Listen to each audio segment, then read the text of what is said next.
Alors, je suis devenu administrativement écrivain au début des années 70. C'est formidable, la France, quand même. Je ne sais pas s'il y a un autre pays où on vous donnerait un statut d'écrivain comme ça. Quand est-ce que vous vous êtes dit, vous, que vous étiez un écrivain? Ah, je pense à partir de l'apparition de mon premier roman chez Nadeau, d'autant plus que Maurice Nadeau était un personnage assez extraordinaire, qui parlait peu, qui ne faisait jamais de compliments. Alors, je me souviens, il y avait Geneviève Serrault qui était sa secrétaire. Et je suis venu, il m'a dit, montez voir Maurice, il y avait deux marches à monter. Je suis rentré dans son bureau, il avait le manuscrit et le tapuscrit entre les mains, il m'a dit, bof, il faisait comme ça, bon, au moins vous m'avez pas donné de travail, je crois que je vais publier ça. Et puis, voyez avec Geneviève pour le reste. Et le livre est sorti un an après, et là, Paris Match avait réuni dans une école, les premiers romanciers, enfin ceux qui avaient publié un premier roman, dont moi, et je me souviens d'une écrivaine qui me dit la chance que tu as d'être publié par Maurice Nadeau.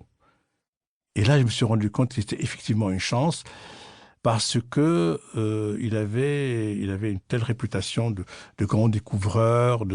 Et là, évidemment, je me suis intéressé à ce qu'il avait fait, son amitié avec Beckett, Gombrowicz, les Latino-Américains qu'il a publiés, Au-dessus du volcan. Enfin, et là, j'ai vu ce qu'il a fait comme travail d'écrivain. Vous étiez en bonne compagnie, quoi. Oui.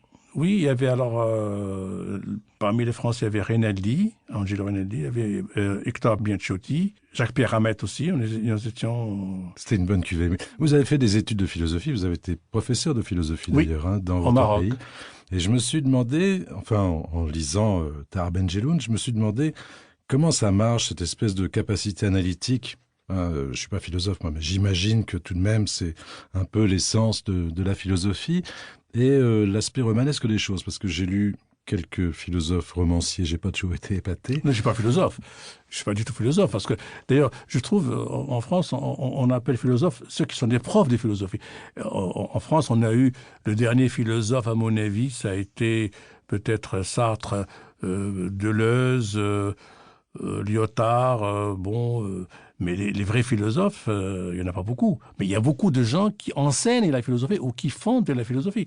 Donc moi, j'étais prof de philo, mais j'étais toujours passionné par la lecture de la philosophie. J'en lis toujours.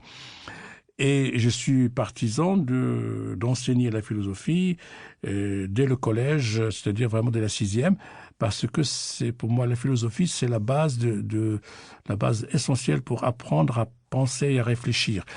Évidemment, quand on étudie Hegel ou Heidegger, on est un petit peu, c'est trop dur, mais on peut donner aux enfants, aux jeunes, une méthode pour penser. Ça, on peut le faire. Alors, j'ai cru comprendre que vous aviez une relation assez particulière avec les livres. Je parle de l'objet, enfin de l'objet qui accompagne nos vies. En prison, il n'y a pas de livre. Donc ça, vous avez connu ça. Alors, il n'y avait pas de livre, mais on avait tous les 3 mois le droit que quelqu'un de la famille vienne nous visiter. Et j'avais demandé à mon frère, qui devait venir me rendre visite, je lui dis, va chez un bouquiniste, prends un livre de poche le plus gros que tu trouves. Et je m'avais acheté Ulysse de James Joyce. Et moi, je connaissais pas du tout. J'avais 20 ans. Je découvre ce livre et je dis, au moins, il y a à boire et à manger, il y a beaucoup. Et j'ai lu Ulysse sans pas comprendre, mais enfin, je lisais petit à petit. Je passais le temps avec lui et j'ai gardé ce livre comme une espèce de totem parce que je lisais presque en cachette. Et puis, on avait autre chose. Et j'avais un des copains avait un petit transistor qu'il avait fait passer et il le louait. Alors la nuit, je le louais pour 2 ou 3 francs, enfin des dirhams, pour que je puisse écouter les informations, ce qui se passe dans le monde.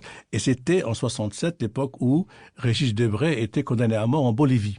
Alors je me dis, le pauvre, lui, il est condamné à mort. Moi, je suis ici, je ne sais pas s'il va sortir. Et c'était amusant. Quand je revois cette époque, et je pense que sans cette époque-là, j'aurais jamais pu écrire, parce que j'avais déjà fait ma licence de philo, j'avais de la philosophie en tête. Et je comprenais un peu les choses, mais je ne pensais pas que j'allais raconter tout ça avec de la fiction. Pour continuer à écouter ce livre audio gratuitement, cliquez sur le lien dans la description et vous pourrez l'écouter en entier sans frais grâce à l'essai de 30 jours d'Audible.